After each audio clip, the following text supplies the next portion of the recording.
এদিকে বেতন টেতন যা পায় ওই ছেলের পেশে যায়, বাড়িতে সংসারেও তত অনেক টাকা লাগে। এখন তো সবকিছুর দাম কাঁচারিদের বেশি। দাম, সবকিছুর দাম।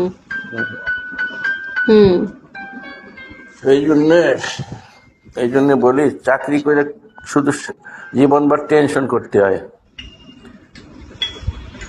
হাত উজাড় করে টাকা খরচ করা যায় না। আর এটা আমরা সত্য যারা কথা। টাকা আর আমরা যারা টাকা ইনকাম করি, আমরা টাকা খরচও করতে পারি না। একটা টাকা খরচ করতে গেলেও খুব কষ্ট লাগে। আর এই টাকাগুলো যে আমার ছেলেরে দিতেছি, বাড়ি বউরে দিতেছি, এরা তো কোনো টেনশন করে না, হিসাব করে না। মানে যে কোনো একটা জিনিস কিনতে গেলে দামাদামিও করে না, পেস্টিজে বাদে। দামাদামি করতে গেলে পেস্টিজে বাদে। আর আমি তো বাজার করতে গেলে একটা জিনিস দাম করি বা দুই দোকান দেখি। বাড়ি গেলে তো আমার বউ মাঝে আমার সাথে সাথে যদি মার্কেটে যাই, আমার ব্যবহারে খুব ই করে, ফেড আপ হয়ে যায়। ওই যে কি ব্যাপার, দেখা গেল যে অটোতে নামছি, সেখানে ভাড়া হলো 60 টাকা দুইজনের। ওই যে অটো গাড়ি আছেন ওই যে ইজি বাইক, ইজি বাইক। আমার বাড়ি থেকে বাজারে ওখানে যাইতে এক একজনের 30 টাকা ভাড়া। আচ্ছা। তা আমি আর আমার ওয়াইফ গেলাম, দোকানের সামনে নাই না, সাউন্ড কমাও। 100 টাকার নোট দিছি, 100 টাকার নোটটা দিলাম। কারণ ওই অটোওয়ালা কয়, ভাই আমার কাছে তো ভাঙটা নেই, সকালে সকালে আপনাদের নিয়ে আসছি। হ্যাঁ ঠিক আছে, তাই দেখো পাশে কোনো দোকানে চেঞ্জ করা যায় নাকি, ভাঙাই দাও। আমার বউ আমার কাকি, ছাড়ো তো, 100 টাকা দিচ্ছ, তুমি আবার টাকা ফেরত চাচ্ছ। আমি বলি, আচ্ছা, তো তুমি এইভাবে টাকা উড়াও মানুষের।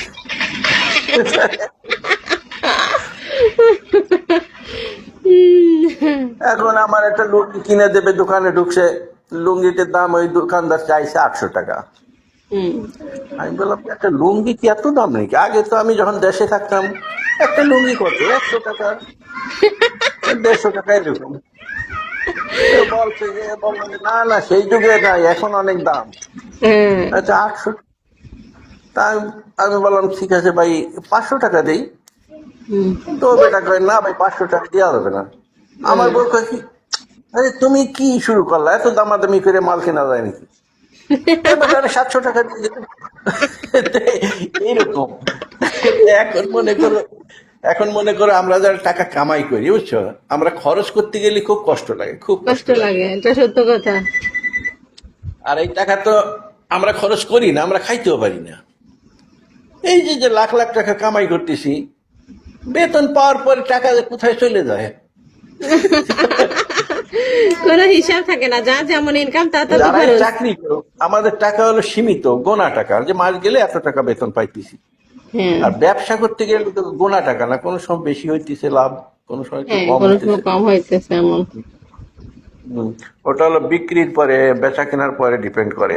মাল যত সাপ্লাই হবে তত লাভ হবে।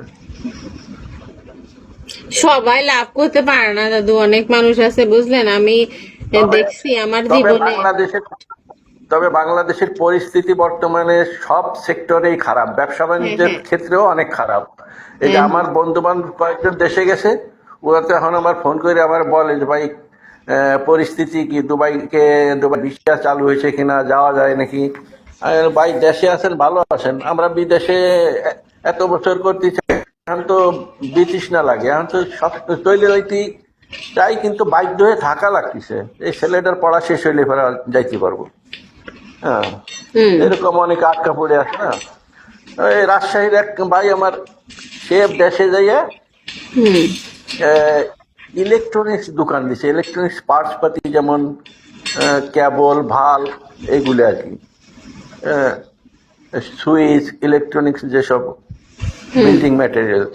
আচ্ছা, আচ্ছা। তো কয় কি ভাই, কয় ভাই যে কয় টাকা বিক্রি করে দেই তার অর্ধেক বাকিতে দেওয়া লাগে। হ্যাঁ, বিজনেস তো এমন, এটাই মনে করেন যে বাকি দিতেই হবে আপনার বিজনেস করতে গেলে। তবে বিদেশে কোনো বাকি নাই, এদেশে যে মার্কেট টার্কেট যা কিছু আছে, কোথাও কোনো বাকি চলে না, নগদ। আচ্ছা, আচ্ছা, এখানে ব্যবসায়ীকে খুব আরাম আছে। আচ্ছা। আহ, বাবা সাউন্ড একটু কমাই দাও।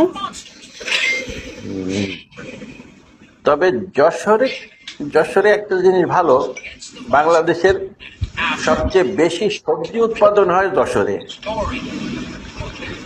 সবজি সবজি হ্যাঁ, সবজি সবজি উৎপাদন, আবার যশোর থেকে, যশোরের ভাষা মনে করেন সবাই বুঝতে পারে। হ্যাঁ, যশোর থেকে ট্রাক ভর্তি করে করে ঢাকা কারওয়ান বাজার যে গোডাউন আছে কাঁচা মালের, ওখানে হ্যাঁ, যায়। ট্রাক ভর্তি করে করে যায়। আমাদের খাজুরা তা থেকে আমি তো প্রচুর সবজি যায়।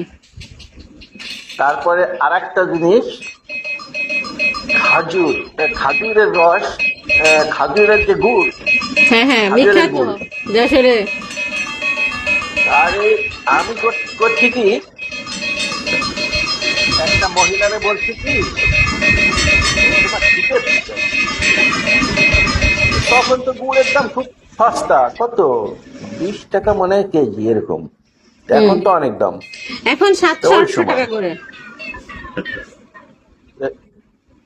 তারপরে আমি বলছি কি একটা মহিলারে, হুম। যে দেখেন আমি আগামী সপ্তাহে বাড়িতে যাব, তারা আবার প্রতিদিনের যে বড়, ওটা কি কয়, রস জাল দেয়, তাবাল তাফাল তাবাল। তাফাল বলে হ্যাঁ, ওইটার ভিতরে রস জাল দিয়ে গুড় বানায়। হ্যাঁ তা হ্যাঁ। আমি ওই বাড়িতে গেছি, তো বললাম যে আমি আগামী সপ্তাহে বাড়িতে যাব, আমার এক এক হাঁড়ি গুড় দিয়েন। তো হুম হাঁড়িতে গুড় রাখে, ওর ভিতর শক্ত হয়ে যায়। 10 কেজি, হয়তো 10 কেজি হবে ওইটা। তা আমার দিছে, দেওয়ার পরে আমি টাকা বাইর করতেছি, কয়, না স্যার স্যার আপনার কাছ থেকে টাকা নেবো না। কেন? এই দেখি আপনি ফ্রি করবেন না এতগুলো গুড়। কয়, না না আপনি নেন, আপনার আমি খুশি হয়ে দিলাম। এই এক হাঁড়ি গুড়, তা সেই মহিলার স্বামী এই করছে কি, ওই যে ধানের কুটা আছে না, খড় দিয়ে গোল করে একটা বানাইছে, হুম ওর ভিতর হাঁড়িটা বসাইয়া রোড হুম দিয়ে এমন সুন্দর করে বাইন্ধে দিছে। হুম, এটা নিয়ে বাড়ি চলে এসেছি। হুম। ওই সময় আমার মা বেঁচে ছিল, মা পাই তো খুব খুশি, ওইটা দিয়ে অনেক পিঠে বানাইছে, পিঠে টিঠে খাওয়াইছে। তো যশোরে এই সব জিনিস, সবজি এবং এই যে আহ, এরকম খাজুরের খেজুরের গুড় গুড় আর রস অনেক বিখ্যাত। পাওয়া যায়। হুম। হুম, এই থ্যাংক ইউ ফলো করার জন্য। আমাদের এলাকাতে তো বেশি দূর না, তো আমাদের এলাকাতে তো কাছেই। হ্যাঁ, কাছে আপনাদের ওখান থেকে। আমার বাড়ি হচ্ছে মকসিদপুর, ওই তো যশোরে যে কি জানি, নাম মনিহার, শুনছি, মকসেদপুরের নাম শুনছি। মনিহার হল আছে না, হুম মনিহার সিনেমা হল আছে না, হুম হুম। ওখান থেকে সিধা যে রাস্তাটা গেছে, রোডটা গেছে ভাটিয়াপাড়া, কালনা ঘাট, ভাটিয়াপাড়া। ও, ভাটিয়াপাড়া কালনাঘাট। পার হইলে, হ্যাঁ, তার ওই পাশে লোহাগাড়া, কালনা, ভাটিয়াপাড়া, ওদিকে কাশিয়ানী থানা। কাশিয়ানী হচ্ছে আমাদের গোপালগঞ্জের ভিতরে, কাশিয়ানীর পরে মকসিদ।